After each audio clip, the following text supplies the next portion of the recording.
السلام علیکم ورحمۃ اللہ وبرکاتہ۔ الحمدللہ ایک روزہ مکمل ہو چکا ہے اور اللہ تبارک و تعالیٰ نے آسانی کے ساتھ، خیریت کے ساتھ، اپنی رحمت کے ساتھ اس کو گزروا دیا ہے۔ ہم اللہ تبارک و تعالیٰ کی بارگاہ میں دعا کرتے ہیں کہ اللہ تبارک و تعالیٰ ہمیں اور آپ کو رمضان کریم کے سارے روزے رکھنے کی توفیق عطا فرمائے، سلامتی کے ساتھ گزارنے کی توفیق عطا فرمائے۔ ایک بہت زیادہ ضروری بات جو ذہن میں آئی وہ یہ کہ کہیں ایسا نہ ہو کہ ہم لوگ نیکیوں کا خزانہ جمع کرتے رہیں اور کوئی چور اس کو چرا کر کے لے جائے۔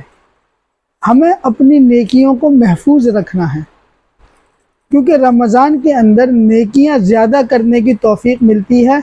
وہ تو خود اللہ تبارک و تعالیٰ کی طرف سے ہے یہ، اور کچھ بندہ اپنے آپ کو تھوڑا تبدیل کر لیتا ہے، چینج کر لیتا ہے، اور کچھ ماحول ایسا بن جاتا ہے، کچھ فضا ایسی بن جاتی ہے کہ نیکیوں کی طرف طبیعت زیادہ مائل ہونے لگتی ہے۔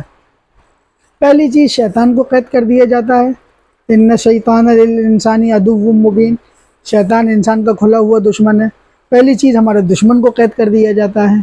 دوسرا دشمن ہمارا نفس ہے، تو پورے دن روزہ رکھ کر کے وہ تو بیچارہ خود کنٹرول میں آ جاتا ہے، اس کی حالت خود اچھی نہیں رہتی، وہ زیادہ خواہشات کیا کرے گا۔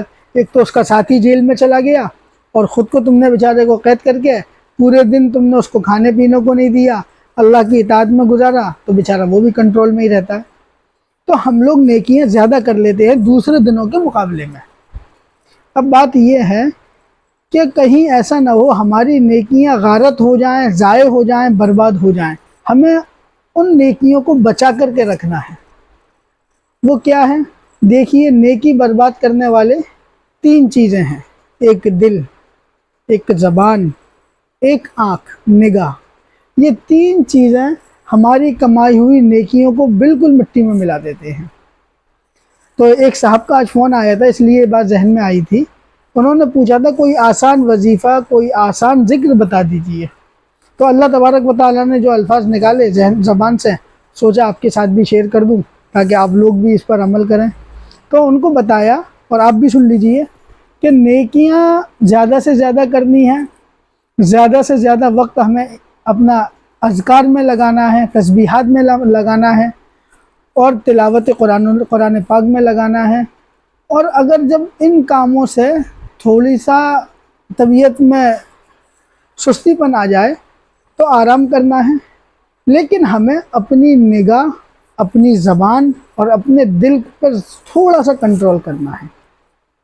کیونکہ ہم ذکر کرنے کے بعد کسی کی چغلی کرنے بیٹھ گئے تو ہماری سارے روزے کی نعمتیں اور روحانیت غرق ہو جائیں گی، غارت ہو جائیں گی، مٹی ہو جائیں گی۔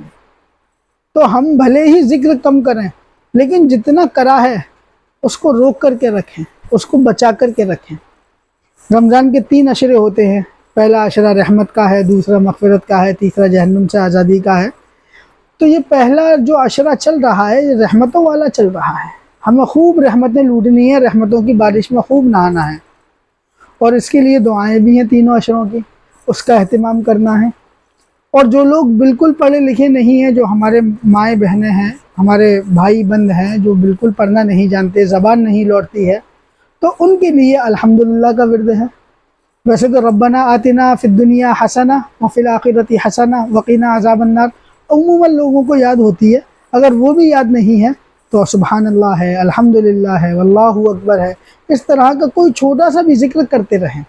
اور اگر آپ ذکر نہیں کر رہے ہیں تو کم سے کم آپ لوگوں کی غیبتیں، لوگوں کی برائیاں، لوگوں کی چغلیاں، لوگوں پہ بہتان تراشی، ان ساری چیزوں کو بالکل بند کر دیں۔ ہمیشہ کے لیے آپ ارادہ کریں، لیکن خاص کر اپنے روزے کی نیکیوں کو بچانے کے لیے اس کام کو رمضان میں تو فی الحال فل اسٹاپ لگا کے بند کر دیں اس کو۔ کیونکہ اگر ہم برائیاں بھی کرتے رہے، چغلیاں بھی کرتے رہے، جھوٹ بھی بولتے رہے، تو اس سے ہماری نیکیاں برباد ہو رہی ہیں۔ ایسی ہی آنکھوں کا صحیح استعمال۔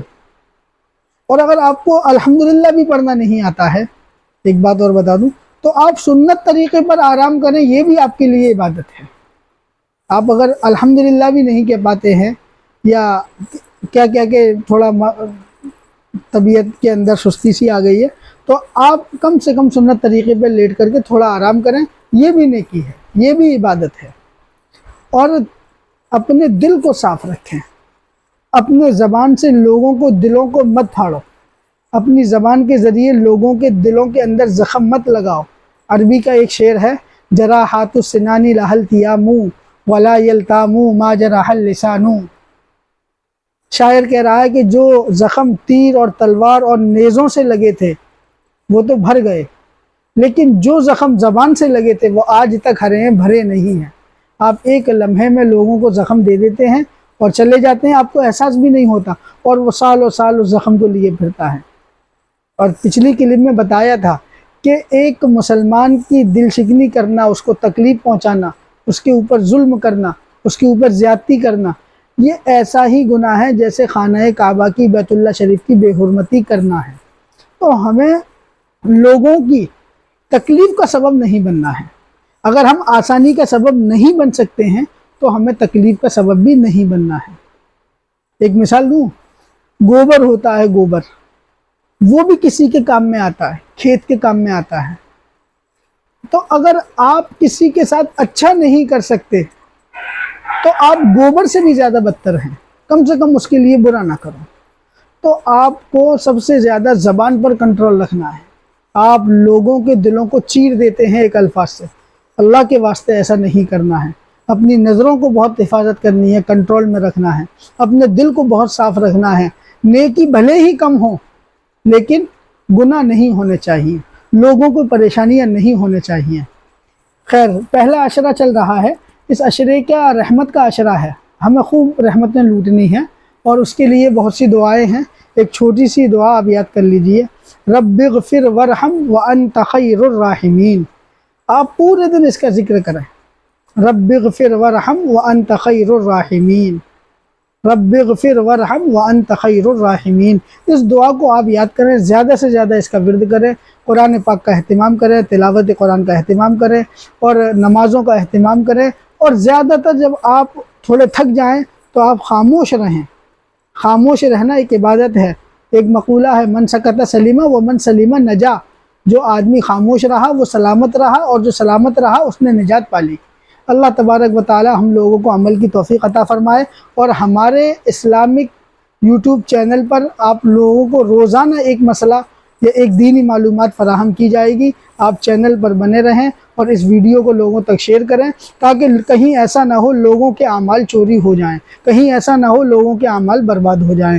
اللہ تبارک و تعالی عمل کی توفیق عطا فرمائے۔ وآخر دعوانا ان الحمدللہ رب العالمین۔ السلام علیکم ورحمۃ اللہ وبرکاتہ۔